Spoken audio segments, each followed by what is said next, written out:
बहू, तुम्हारे हाथ खाली क्यों हैं? इन सोने की चूड़ियों के साथ कुछ हरी चूड़ियाँ भी डाल लो। खाली हाथ अच्छे नहीं लगते हैं। और हाँ, माथे पर और कुछ नहीं तो छोटी सी काली बिंदी ही लगा लो। मैं जानती हूँ तुम्हें सजना संवरना अब अच्छा नहीं लगता। अरे, इसे बिंदी मत समझो, नज़र का काला टीका समझ लो। आसपास के लोग हमारे रिश्ते से कितना जलते हैं, ये तुम जानती नहीं हो। उषा जी अपनी बहू नैना से कहती है। नैना हंसते हुए बोली, क्या मम्मी जी, आप भी कुछ भी कहती रहती हैं। आज तक सास बहू के रिश्ते से कोई जला है जो हमारे पड़ोसी जलेंगे? हाँ, वो बात अलग है कि आप मुझे बहू से ज़्यादा बेटी समझती हैं। अब जलने वाले जलते रहे, हमें क्या है। इतना कहकर नैना ने हंसते हुए अपनी सास की बात मानी और हाथों में दो दो हरी चूड़ियाँ डाली और काली बिंदी लगाकर अपने काम पर चली गई। जाती हुई नैना को देखकर उषा जी की आंखों में आंसू आ गए। तभी उनके पति विशंबर जी आए और बोले, उषा, जो बीत गया उसके लिए आंसू मत बहाओ। ये देखो, हमारा भविष्य स्कूल जाने के लिए तैयार है और किसी के लिए नहीं तो इसके लिए मुस्कुराओ। उषा जी अपने पोते अभय के लिए मुस्कुराने लगी तो अभय बोला, दादी, मम्मा कहती है जो स्ट्रॉन्ग होते हैं वो रोते नहीं, आप भी मत रोना। विशंबर जी बोले, मैं इसे स्कूल छोड़कर आता हूँ, फिर बैठकर बातें करेंगे। इतना कहकर वो चले गए। सबके जाने के बाद उषा जी घर के छोटे मोटे काम करके बहू की मदद किया करती थी। जब नैना के कमरे में उसकी चीज़ों को वो व्यवस्थित कर रही थी, नैना की ड्रेसिंग टेबल पर ढेर सारी रंग बिरंगी चूड़ियाँ थी। वहीं उनके बेटे अमर की तस्वीर थी, जो कुछ साल पहले एक दुर्घटना में चल बसा था। उषा जी की एक हाथ में हरी चूड़ियाँ और दूसरे हाथ में अपने बेटे की तस्वीर थी। वो पुराने दिनों में खो गई। माँ, देखो ना, ये दिन रात नीली पीली चूड़ियाँ पहनती है। इसे समझाओ कि पति के पसंद की हरी हरी चूड़ियाँ पहना करे। अमर उषा जी से कहता है। नैना बोली, मम्मी जी, ये कहाँ लिखा है कि बस पति के पसंद की चूड़ियाँ पहनना है। मुझे नीली पीली चूड़ियाँ अच्छी लगती है, मैं तो वही पहनूंगी। आपको पसंद है तो आप खुद पहन लो। उषा जी बोली, शादी को 4 साल हो गए, साल भर का तो तुम्हारा बच्चा हो गया, फिर भी तुम दोनों बच्चों की तरह लड़ते हो। ठीक है, उसे नीली पीली चूड़ियाँ पसंद है तो पहनने दो, कल तुम्हारी पसंद की हरी चूड़ियाँ पहन लेगी। नैना अमर को चिढ़ाने लगी तो अमर बोला, देख लेना, जब नहीं रहूँगा तो इन चूड़ियों को देखकर मुझे याद करोगी। नैना ने तुरंत अमर का मुंह बंद किया और बोली, ये कैसी बातें कर रहे हैं, शुभ शुभ बोलिए। ये लीजिए, मैंने उतार दी नीली पीली चूड़ियाँ और पहन ली आपकी पसंद की हरी चूड़ियाँ। भगवान के लिए फिर कभी ऐसा मत कहिएगा। उषा जी आई और अमर के कान पकड़ते हुए बोली, क्यों रे, मेरी बहू को परेशान करता है? ऐसी बातें करके तुम इसका नहीं मेरा भी मन दुखाते हो। बेटा, तुम्हें देखकर ही तो हम सब जी रहे हैं। तुम्हारे बिना हम अपनी जिंदगी की कल्पना भी नहीं कर सकते। अमर माँ और पत्नी दोनों के गले में हाथ डालकर बोला, माँ, जिंदगी का क्या भरोसा, पर अब हम सबकी जिंदगी को आगे चलाने वाला आ गया है। अब पकड़ो अपने पोते को, मैं ऑफिस चलता हूँ। इतना कहकर अपनी मोटरसाइकिल स्टार्ट किया और निकल गया। ना जाने ईश्वर कब जुबान पर बैठ जाते हैं। सांझ में दोनों सास बहू मटर छील रही थी और कह रही थी कि आज अमर जब आएगा तो उसे मटर की कचौड़ी बनाकर खिलाएंगे। तभी उधर से अमर का एक दोस्त भागते हुए आया और एक बुरी खबर लाया, जिसे सुनते ही नैना वही बेहोश हो गई। उषा जी मानो पत्थर की हो गई जब उसने ये बताया कि अमर का एक्सीडेंट हो गया और वो अस्पताल में अंतिम सांसें ले रहा है। देखते ही देखते हरा भरा परिवार दुखों में बदल गया। जाते जाते अमर ने अपने पूरे परिवार की जिम्मेदारी नैना को सौंपी थी, जिसे नैना ने संभालने का वादा किया।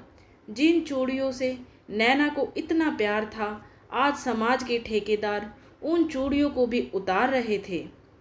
नैना को होश नहीं था।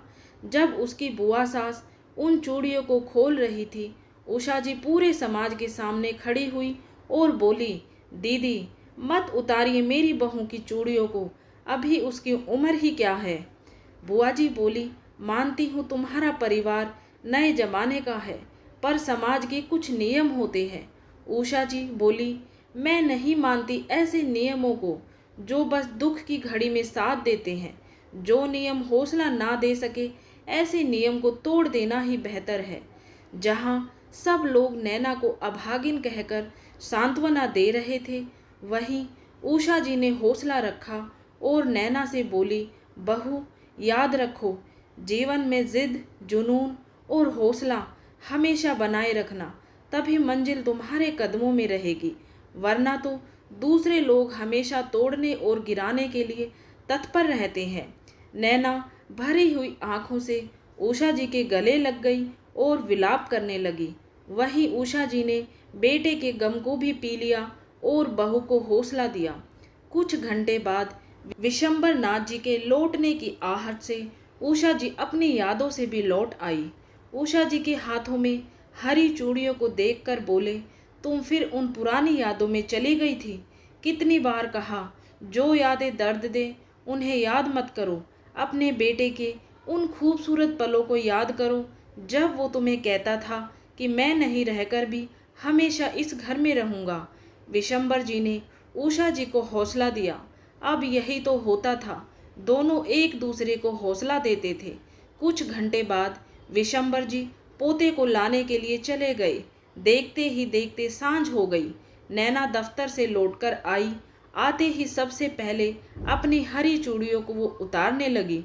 उषा जी बोली, नैना पहले तुम अमर के लिए चूड़ियाँ पहनती थी, अब अपने बेटे के लिए पहनो। तुम्हारे हाथों की चूड़ियों को देखकर देखो वो कितना खुश होता है। बेटा, किसी के चले जाने से जिंदगी नहीं रुकती है। जाओ हाथ मुंह धो लो, फिर इकट्ठे बैठकर चाय पियेंगे। नैना मुस्कुराकर हाथ मुंह धोने चली गई। समय बीता। कुछ महीनों बाद नैना की बुआ सास आई। वो नैना के कपड़े, उसकी चूड़ियों को देखकर मुंह बनाती थी। नैना उस पर ध्यान नहीं देती और अपना काम करती थी।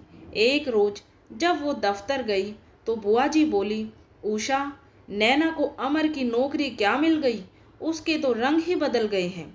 देखना उसका मन कहीं और न लग जाए और तुम सब उसकी राह देखती रह जाओ। विशंबर जी बोले, दीदी जब भी आती हो कड़वी बातें ही करती हो, और जो आप कह रही हैं वो तो हम कब से चाहते हैं। काश कि नैना की जिंदगी में फिर कोई आए और उसके जीवन का हर रंग और हर खुशी लौट आए। इतना कहकर विशंबर जी दुखी मन से वहां से चले गए। बुआ जी उषा जी से बोली, विशंबर तो समझेगा नहीं, तुम तो समझो। उषा जी हाथ जोड़कर बोली, दीदी बहुत मुश्किलों से जिंदगी पटरी पर आई है, अपनी कड़वी बातों से मन दुखी मत कीजिए। बस मेरी बहू और मेरे पोते को आशीर्वाद दीजिए। हमने तो जिंदगी जी ली, उसके सामने तो पूरा जीवन पड़ा है। कभी खुद को उसकी जगह रखकर देखिए, तब उसके दर्द का एहसास होगा। इतना कहकर उषा जी चाय पीने लगी। नैना दफ्तर से लौटी और विशंबर जी से बोली, पापा जी, ये आपकी और मम्मी जी की पूरे 2 महीने की दवाई है। बिजली का बिल मैंने भर दिया है और इलेक्ट्रीशियन को भी बोल दिया है, ऊपर के बाथरूम में भी गीजर लगा देगा, ताकि बुआ जी को नहाने के लिए नीचे नहीं आना पड़ेगा। और हाँ, बुआ जी आपको समोसे और जलेबी बहुत पसंद है, तो वो भी लेके आई हूँ। कपड़े बदल कर आती हूँ, फिर सबको देती हूँ। इतना कहते हुए नैना कमरे में चली गई। बुआ जी आश्चर्य से नैना की तरफ देख रही थी।